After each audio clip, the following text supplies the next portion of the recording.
അശ്വതി വിശ്വനാഥനുണ്ട് എനിക്കിപ്പം. Aswathy, good morning.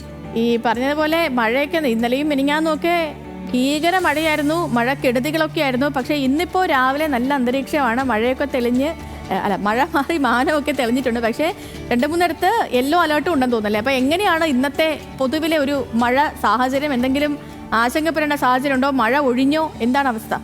Good morning Sethu പറഞ്ഞ പോലെ ഇന്ന് അന്തരീക്ഷം കുറച്ച് തെളിഞ്ഞാണ് നിൽക്കുന്നത്. കുറച്ച് ദിവസം അടുപ്പിച്ച് നല്ല മഴയായിരുന്നു. 4 ജില്ലകളിൽ ഇന്ന് യെല്ലോ അലേർട്ടൊക്കെ പ്രഖ്യാപിച്ചിട്ടുണ്ട്.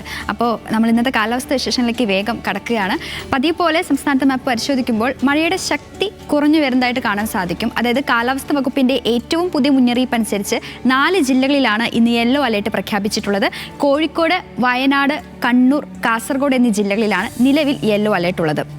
മഴ മാത്രമല്ല കേട്ടോ പ്രവചനം, ശക്തമായ കാറ്റും ഇതിന് പിന്നാലെ പ്രവചിക്കപ്പെട്ടിട്ടുണ്ട്.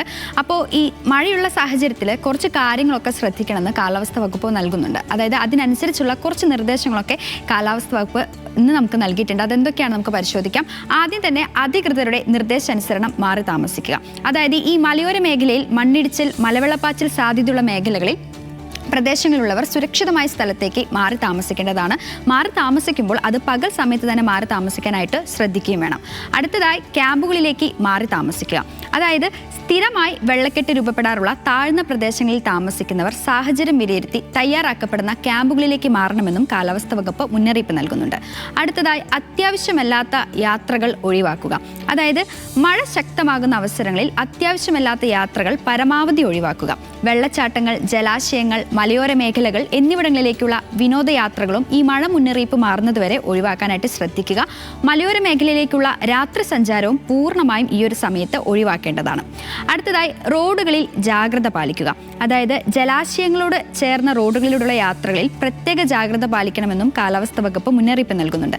ഈ അറ്റകുറ്റപ്പണികൾ നടക്കുന്ന റോഡുകളിൽ ജാഗ്രത പാലിക്കുക. അതീവ ശ്രദ്ധയോടെ വേണം വണ്ടിയൊക്കെ ഓടിക്കാൻ. കാരണം ഈ മഴയുണ്ടാകുന്ന സാഹചര്യത്തിൽ റോഡ് അപകടങ്ങൾ വർദ്ധിക്കാനുള്ള സാധ്യതയും കൂടുതലാണ്. അപ്പോൾ അത് മുന്നിൽ കണ്ടുകൊണ്ടാണ് കാലാവസ്ഥ വകുപ്പ് ഇത്തരത്തിലുള്ളൊരു മുന്നറിയിപ്പ് നൽകിയിരിക്കുന്നത്. അടുത്തതായി 1077 1070 ഈ നമ്പർ ഓർമ്മയുണ്ടാകുമെന്നാണ് ഞാൻ കരുതുന്നത്. കാരണം കേരളത്തിലെ എല്ലാ ജില്ലകളിലും 24 മണിക്കൂർ പ്രവർത്തിക്കുന്ന താലൂക്ക് ജില്ലാ കൺട്രോൾ റൂമുകളുണ്ട്. അപ്പോൾ അപകട സാധ്യത മുന്നിൽ കാണുന്ന ഘട്ടത്തിലും സഹായങ്ങൾക്കുമായി ഈ നമ്പറുകളിൽ ബന്ധപ്പെടാവുന്നതാണ്.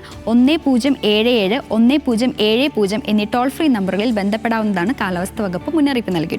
അപ്പോൾ ഇത്തരം നിർദ്ദേശങ്ങളാണ് ഇന്ന് പ്രത്യേകമായി കാലാവസ്ഥ വകുപ്പ് നൽകിയിട്ടുള്ളത്. ഈ നിർദ്ദേശങ്ങളൊക്കെ തന്നെ പാലിക്കുക. ഇനി കുറച്ച് ദിവസം ഈ മഴയൊക്കെ തുടരുമെന്നാണ് കാലാവസ്ഥ വകുപ്പ് പറയുന്നത്. അപ്പോൾ ഈ മഴയ്ക്കുള്ള കാരണം എന്താണെന്ന് ചോദിച്ചാൽ ന്യൂനമർദ്ദപാത്തിയാണ്. അതായത് ഈ കാലാവസ്ഥ വകുപ്പ് പറയുന്നതനുസരിച്ച് ഗുജറാത്ത് തീരം മുതൽ വടക്കൻ കേരളം തീരം വരെ ആ ചേർന്നുള്ള ഭാഗത്ത് ന്യൂനമർദ്ദപാത്തി സ്ഥിതി ചെയ്യുന്നുണ്ട്.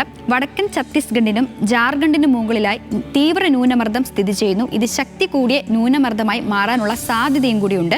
അതുകൊണ്ട് തന്നെ കുറച്ച് ദിവസം ഈ ഒരു മഴ തുടരുമെന്നാണ് കാലാവസ്ഥ വകുപ്പ് പറയുന്നത്. അടുത്തതായി ഒരു ജാഗ്രതാ നിർദ്ദേശമാണ് മത്സ്യത്തൊഴിലാളികൾക്കുള്ള ജാഗ്രതാ നിർദ്ദേശം.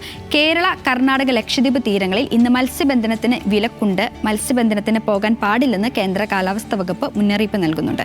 അതായത് ഈ കേരള, ലക്ഷദ്വീപ് തീരങ്ങളിൽ മണിക്കൂറിൽ 40 മുതൽ 50 കിലോമീറ്റർ വരെയും, കർണാടക തീരങ്ങളിൽ മണിക്കൂറിൽ 45 മുതൽ 55 കിലോമീറ്റർ വരെയും ശക്തമായ കാറ്റിന് സാധ്യതയുണ്ടെന്ന് കാലാവസ്ഥ വകുപ്പ് പറയുന്നുണ്ട്. അതുകൊണ്ട് തന്നെ ഈ തീരങ്ങളിൽ ഇന്ന് മത്സ്യബന്ധനത്തിന് വിലക്കും പ്രഖ്യാപിച്ചിട്ടുണ്ട്. അപ്പോൾ ഇങ്ങനെയൊക്കെയാണ് ഇന്നത്തെ പ്രധാനപ്പെട്ട കാലാവസ്ഥ മുന്നറിയിപ്പുകൾ എന്ന് പറയുന്നത്. ഇതിനനുസരിച്ചുള്ള നിർദ്ദേശങ്ങൾ അധികൃതർ നിങ്ങൾക്ക് നൽകും. അത് കൃത്യമായി പാലിക്കുക. അപ്പോൾ എല്ലാവരും സുരക്ഷിതരായിരിക്കുക. നാളെ വീണ്ടും കാലാവസ്ഥ വിവരങ്ങളുമായി സ്കൈ വാച്ചിൽ കാണാം. സേതു.